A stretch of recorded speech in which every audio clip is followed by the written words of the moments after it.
Hello everyone, I'm Brian. Today I'm reacting to Is It My Mind or the Witness Consciousness? Swami Sarvapriyananda. So, let me go ahead and get my biases out there. I do believe it's in the mind. The witness conscious, the Atman, being separate from the body, I don't know. The only thing that I have that I don't quite necessarily agree with yet, just because I don't have any experience nor evidence of it, is that the Atman is separate from the body. I believe the Atman is in the brain. Now, I don't think I'm being close-minded here. It's just the thing that I appreciate so much about Hinduism is you don't believe, do not believe, and I 100% agree with that. Experience it for yourself. Now, I agree with that, but that is subjective. Obviously, I do try to believe in facts. There are going to be scientists out there who will get paid to present facts in a certain way, so you have to be careful. That's the reason why I say research things for yourself. Consider what people say, but research them for yourself. But yeah, and also to say that in terms of Advaita Vedanta now, I used to say I was duality after understanding Brahman as the way he explained it, and I can't remember what video that was. I am now Advaita Vedanta. However, my only disagreement, I don't know if I agree with it all completely, I don't, but the one disagreement I have at the moment is just where the Atman is at, just merely because I've not experienced it outside the body. I've had a moment where I did have the blankness for like a half a second, so obviously that is something that I can't exactly speak on much of, merely that I have that experience. It was very brief. I literally had a complete blankness. I could have passed out, doubt it, but if you say that's what happened, fair enough. I mean, it could have, but other than that, so I guess that's all my biases for the most part, at least for this particular topic. Let's go ahead and get started. CC.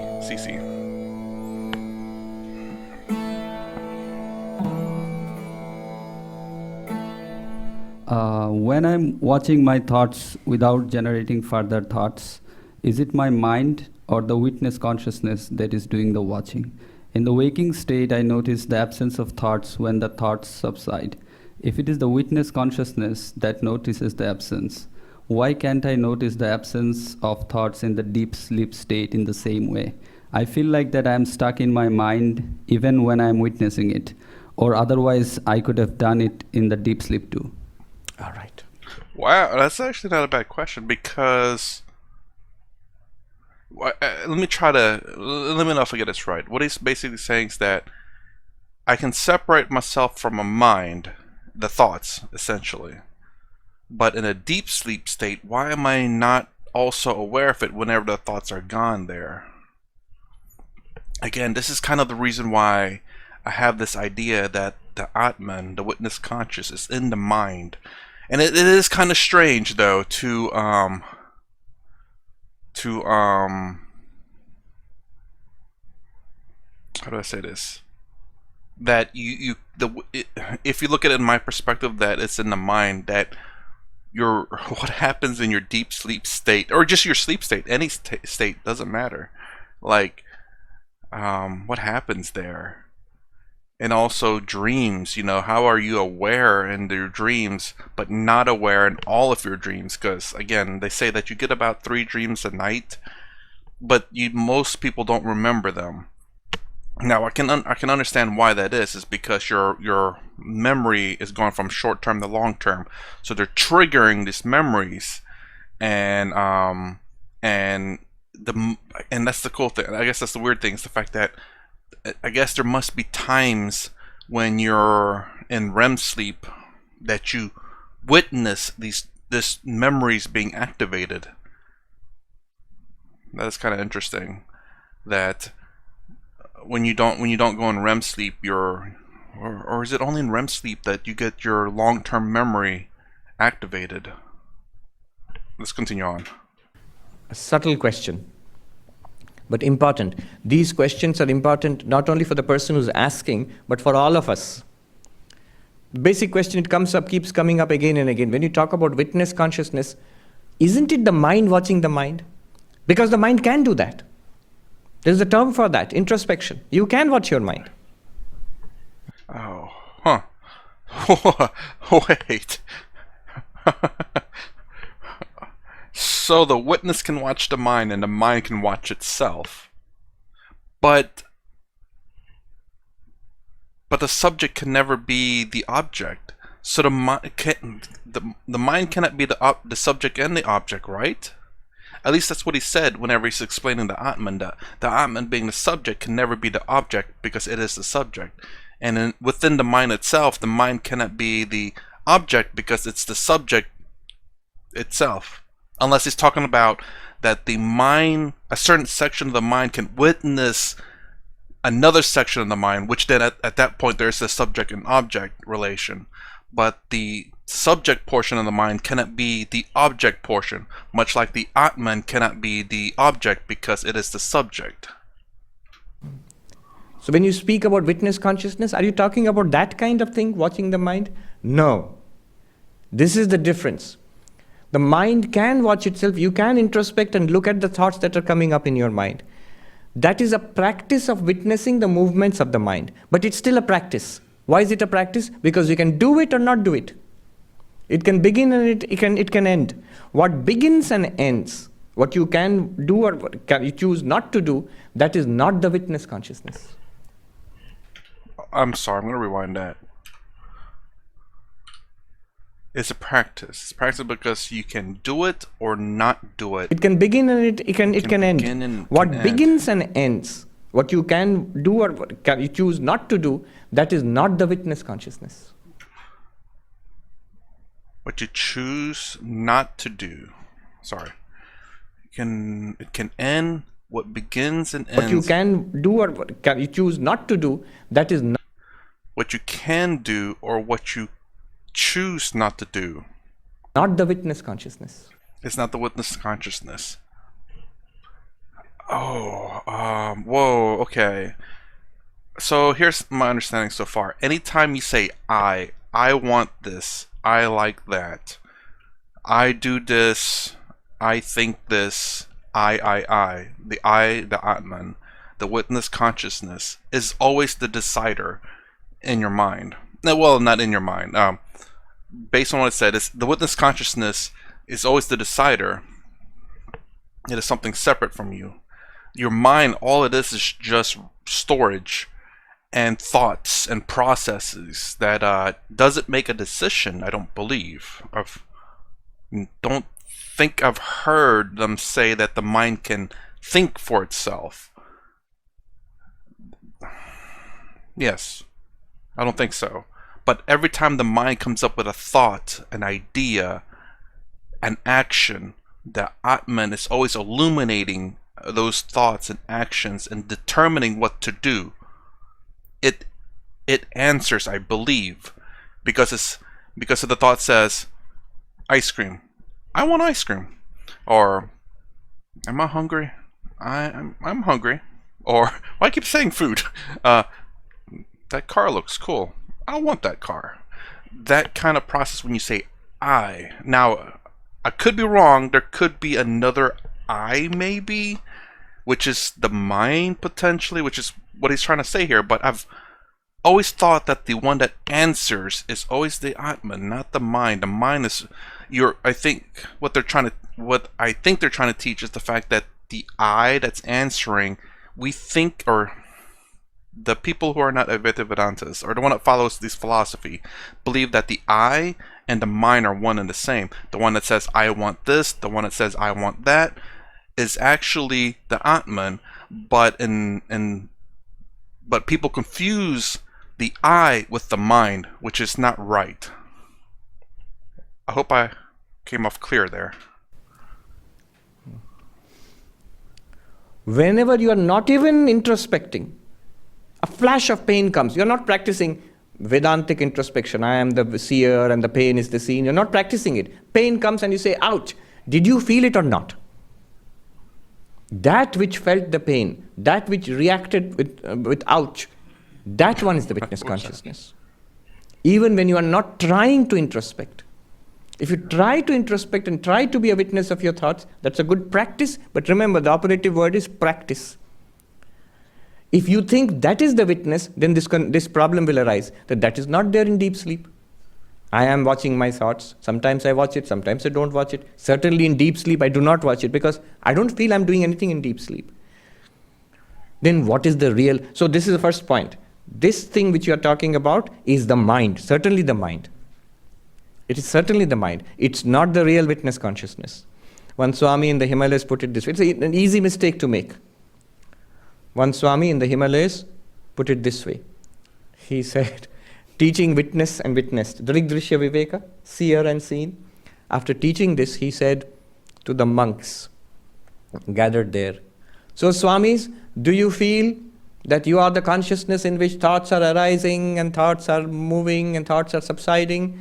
You are calm now, relaxed? And he said, yes, yes, yes.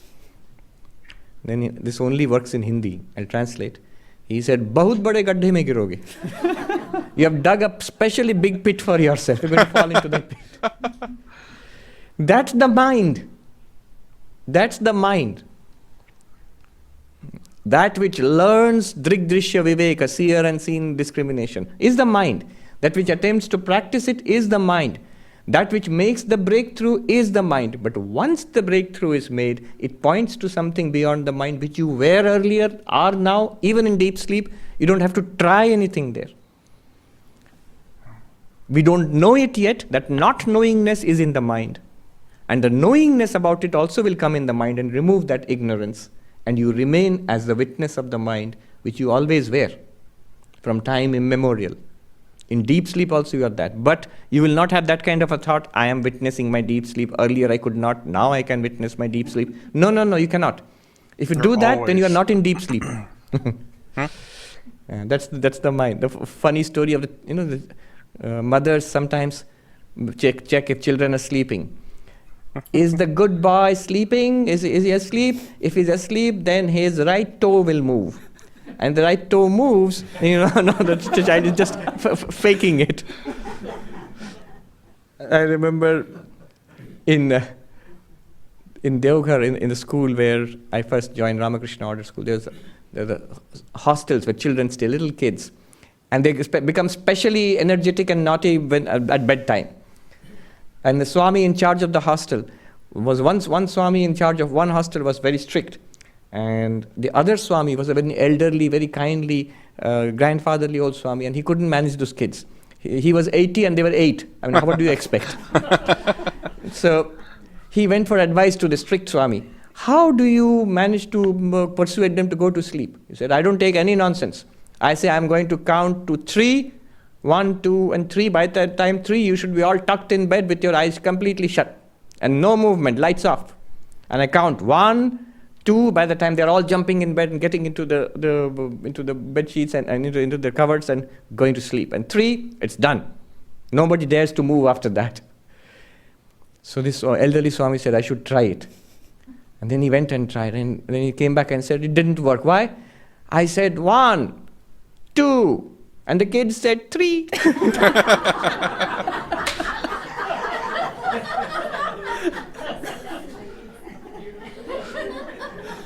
They know how much they can push you. Yeah. So one indication, then how do you make the breakthrough? Here is the indication. You said, the questionnaire, I feel that I am trapped in the mind. What notices this, that I feel the feeling of being trapped in the mind? Is that one trapped in the mind? Before we get to this one, I had a little bit of a thought.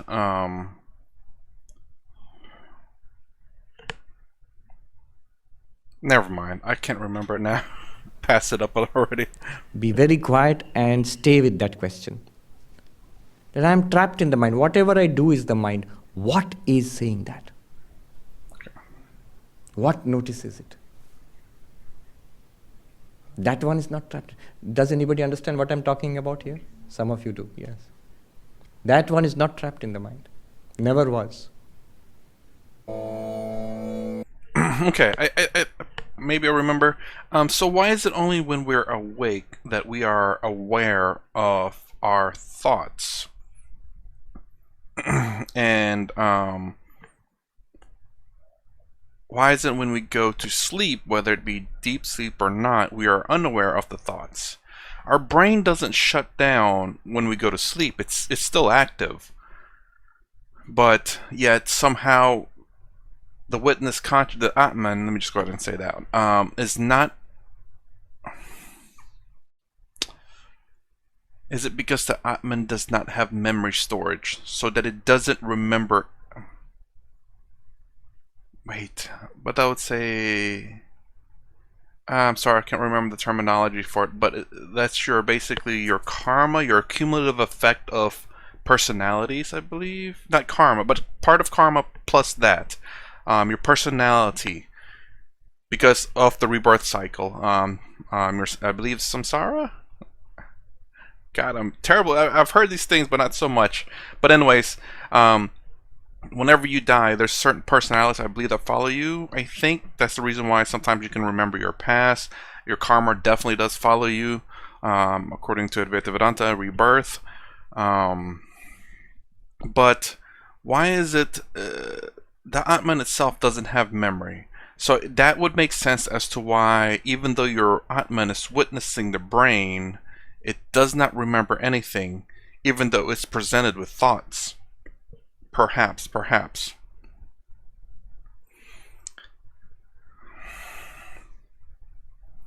But then, this is why I have a little bit of a difficulty saying that the Atman is separate from the brain, just because it's still a bit difficult to grasp. When we are awake, we are aware. I think. And both sides agree. I agree with that, and I'm trying to speak for the other side as well. Advaita Vedanta, where the Atman is separate. We're both aware that Atman is aware, and my version of it, obviously we're aware because we're awake.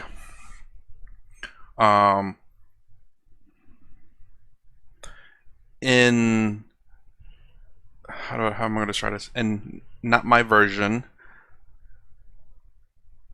The Atman, whatever the Atman is aware of, and when the brain is awake and aware, things get stored into memory, right? So you remember everything that you're aware of while you're awake. Well, not everything, but you get what I'm saying, that you do remember things. Like you remember, hopefully, what you ate 5 minutes ago. But when you go to sleep, your brain's still active. You have dreams because they can measure that when you go into REM sleep, but yet somehow you're not aware of that. Your Atman is always there in terms of not my version of Atman, by the way. So the Atman's always aware of what's going on in your brain. Your Atman's aware that you're having dreams, but why is it only sometimes that you remember your dreams, not all the time? In my version, this is kind of the weird thing. In my version, it's very seems kind of scary, honestly. Let me explain it the scary way. In my version, it's like it turns off. Click. It seems like that. That's the scary version. It's like it can turn on and off. I wonder if that can make sense though. But anyways, the reason why it turns off is because then your brain is still processing memories, processing all these other things, and then that's the reason why you don't remember whatever memories or things that your brain's doing. It's because your Atman, or I'm sorry, let me just say you, is turned off. And that's oversimplifying it, but that's the best way I can put it at the moment. But it goes also to an interesting point to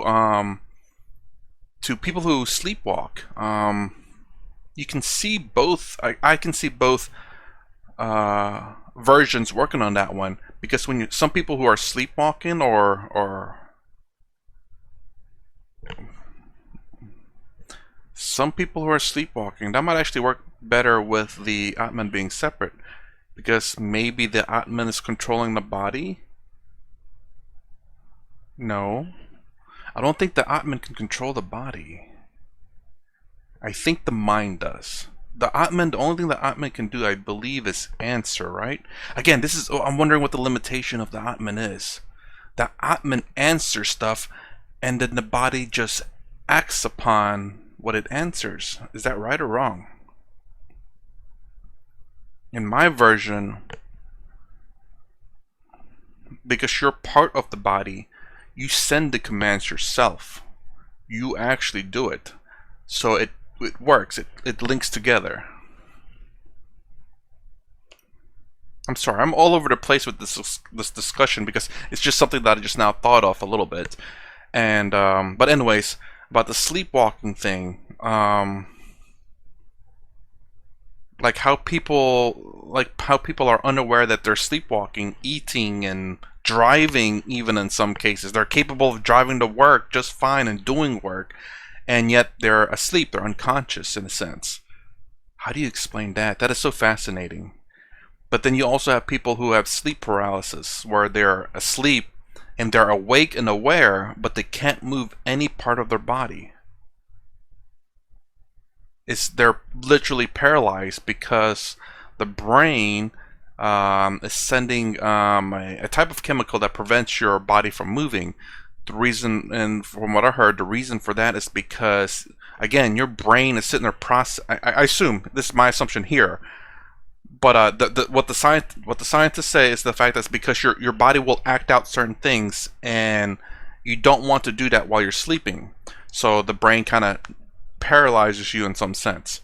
So my personal take on that is because, again, your body is storing short-term memory into long-term memory. In order to do that, it has to activate those memories.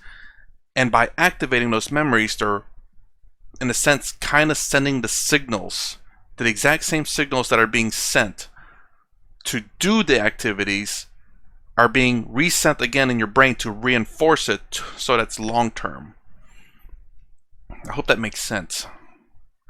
So in order for a short-term memory to be a long-term memory, your brain is constantly firing and firing and firing and firing to make that connection stronger. That's my opinion. So in order for your body to not act out that point over and over and over again, it has to paralyze your body. And mind you, I don't know if this happens to anyone of y'all where just for me it's my leg, one of my legs, or maybe both, I don't know, where they just suddenly just kicks out. I'm like, it just randomly kicks. I'm like, okay. Because I was thinking it, I guess, and then all of a sudden my leg just kicks out. I'm like, I didn't mean to actually do that. I've hit my knee and foot on a wall so many times, well, a few times because of that. Because I was thinking about running or something like that, and I guess one of the signals went through and freaking kicked the wall. Let me know if that's ever happened, where you were just thinking about something, all of a sudden either your hand or your foot did the action. And as a matter of fact, I think at one point I did it 2 or 3 times. I'm like, I gotta stop thinking about this. Anyways, I'm sure that's quite confusing in what I said. And it's definitely something I still really need to think about. That's the reason why I still continue, even though I understand what they talk about the mind, the witness, and the Atman, actually Atman being the witness consciousness. I still listen to it just because it can reinforce what I've heard, and sometimes they will say something a little bit differently, and it makes it more understandable for me. It clicks even better for me. And that's the reason why no matter how many times I hear it, I will still watch a new version of it, because it could be explained a little bit differently that makes more sense. Anyways, that's my reaction to Is It My Mind or the Witness Consciousness? If you like my content, please consider subscribing, thumbs up, thumbs down below. Thanks for watching. I'll see you in the next vid.